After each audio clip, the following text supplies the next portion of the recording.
In today's episode, we're looking at 5 Xbox 360 Valve games that have been delisted from the store. And the issue this creates is that now if you want to access these games through backwards compatibility on your Xbox Series X, you're either going to have to use the disc, or if you already own them digitally before they were delisted. Now for the video, I'm going to go ahead and exclude the Counter-Strike games as well as Team Fortress 2. Now in the case of Counter-Strike, I don't own any of them, so I don't have access to them. And in the case of Team Fortress 2, which is included with the orange box, all these games are multiplayer only, and I only wanted to focus on the games that have single player capability. So in my 2 most recent videos that were back to back, I looked at Xbox backwards compatibility and then I looked at PlayStation backwards compatibility. In the Xbox video, I was called an Xbot.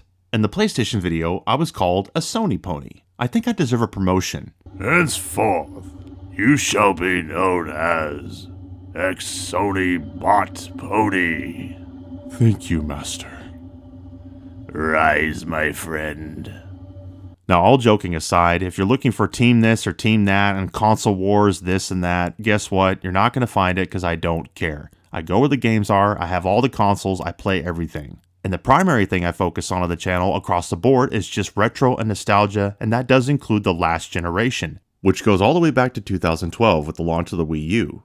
And for many people, that's nostalgic, so therefore it's fair game in my book. Alright, now that we understand each other a little bit better, let's take a look at the first game on our list. And the first title on our list is Left 4 Dead, released on the Xbox 360 in 2008. In terms of backwards compatibility enhancements, you have all the standard fare here: faster loading times, auto HDR, 16 times anisotropic filtering. But the additional enhancement that all of these Valve games received were Xbox One X patches that enabled native 4K resolution, so the games look sharper than they were ever able to before. The only problem I ran into, which applies to all the games here, because all of them run on the same engine, which is Valve's proprietary engine, are these weird hiccups and stutters that happen anytime it's loading assets or scripts. It is noticeable and kind of annoying. That's why I wanted to point it out, because otherwise the games run at a lock 30, so they're not perfect. I've really enjoyed Left 4 Dead for many years, especially online with friends and family. But thankfully there is a single player option where you're able to play alongside bots. It's not perfect, the bots are not always the best, they'll kind of let you die sometimes, but it's still a lot of fun. But like I said, the best way to experience this game is with friends and family online or even couch co-op. It's so much fun, it's an absolute blast, taking on hordes of zombies with friends. There's also a more competitive mode called Versus, where you're able to play as special zombies versus humans. So if you want a more competitive aspect with friends, that's actually pretty interesting. Couch co-op, you have up to 2 players. Online co-op, you have up to 4, with 4 different characters to choose from. As far as I can tell, there's not really any dramatic differences between the characters in terms of abilities or anything. Supposedly they have weapon preferences that make them more proficient with said weapons. I don't know how true that is or not. I couldn't find anything absolutely concrete to show me that. So do with that what you will. I'm not sure one way or the other. Aside from all the hordes of zombies you have coming at you, you also have special zombies. Hunters, smokers, boomers, tanks, and the terrifying witches. The witches in particular are scary and iconic. It's really eerie hearing the music change, hearing them crying in the background, and you're just trying not to accidentally come across one.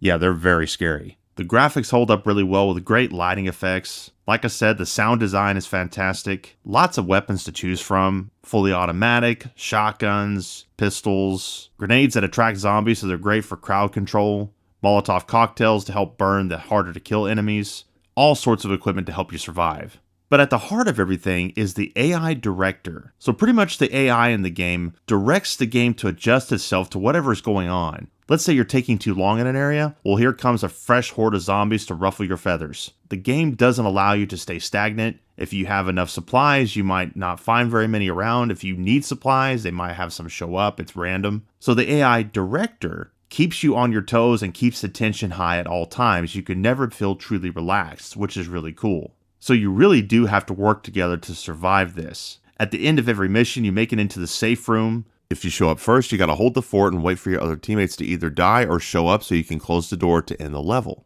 Now, unfortunately, if you didn't already download the DLC, as far as I can tell, it's all going to be delisted as well. So that's the really unfortunate side of delisted titles, is that DLC. Even if you have the game on disc, you're only playing the vanilla version of the game and likely don't have access to its DLC, so that really sucks. Otherwise, there's still quite a bit of meat and potatoes here. Left 4 Dead is a pioneer of the subgenre. It's a heck of a lot of fun, especially with friends and family. So if you want intense zombie action, you cannot go wrong with Left 4 Dead. And that's also going to apply to its sequel. Which brings us to Left 4 Dead 2, released on the Xbox 360 in 2009. So naturally, everything we discussed for Left 4 Dead is going to apply here to its sequel, but with some new features. In the case of Left 4 Dead 2, there are dedicated melee weapons in place of your pistols if you choose, and they're actually really good and really fun. Fire axes, samurai swords, baseball bats, frying pans,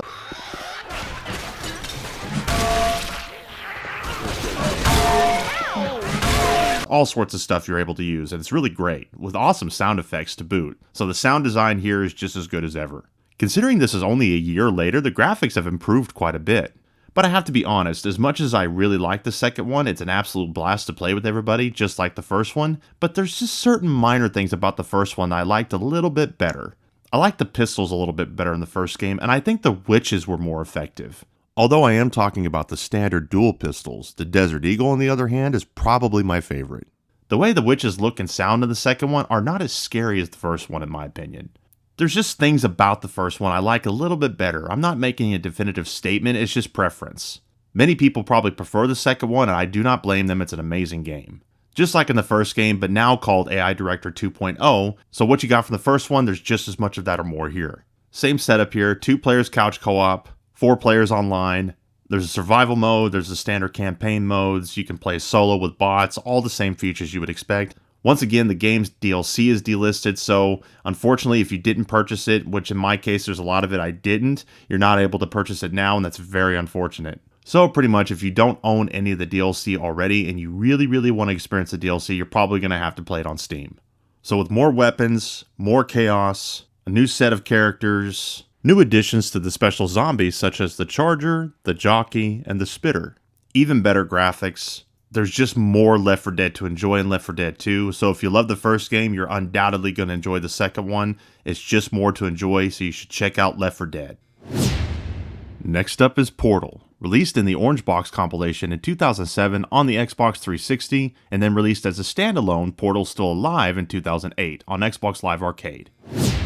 So as far as I can tell, the only difference between playing it on the Orange Box versus the Still Alive standalone release is the standalone release has additional puzzles and levels, whereas the Orange Box is just the standard version of the game. Otherwise, they look and play identical to one another. Which unfortunately means if you don't happen to already own the Still Alive port on your Xbox Live account, then you're stuck with just the Orange Box version, which does have less content. Some of the story behind Portal's development is actually quite interesting. There was a PC game in 2005 called Narbocular Drop that was developed by Nuclear Monkey Software, who at the time were students at the Digipen Institute of Technology. Just like in Portal, the primary mechanic in Narbocular Drop was the ability to create portals with kinetic energy being able to travel through them. Gabe Newell, the managing director of Valve, thought this was so interesting that he decided to hire them on, which was what led to the development of Portal, a spiritual successor to Narbocular Drop. It's actually pretty cool to see how such humble beginnings would lead to something so popular. The main protagonist Chell and her portal gun are very iconic to this day. There are many fans of Portal, and I can understand why. It's a very enjoyable and satisfying game with these puzzles that are all physics-based, of course, and the kinetic energy coming through portals. You have to be creative, you have to use your head, so it's very satisfying when you solve them. Just the designs of the puzzles in general are pretty genius. There's some good humor in the game, the visuals are great, it really holds up very well. So if you want a unique experience that's puzzle-based and interesting with some good humor and quite the interesting story going on in the background, you should definitely check out Portal. But it doesn't just end with the first Portal. Then that brings us to Portal 2, released on the Xbox 360 in 2011.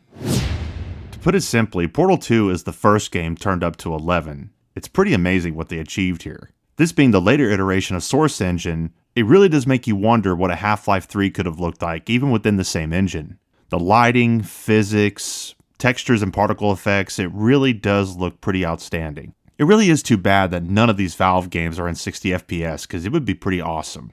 As you would expect from the first game, you have all of the portal-based puzzles, just even more of them and even more complex, but they truly added many more layers to the atmosphere and world building. It really sucks you in. Fantastic voice acting and witty dialogue. There's a lot of world building here.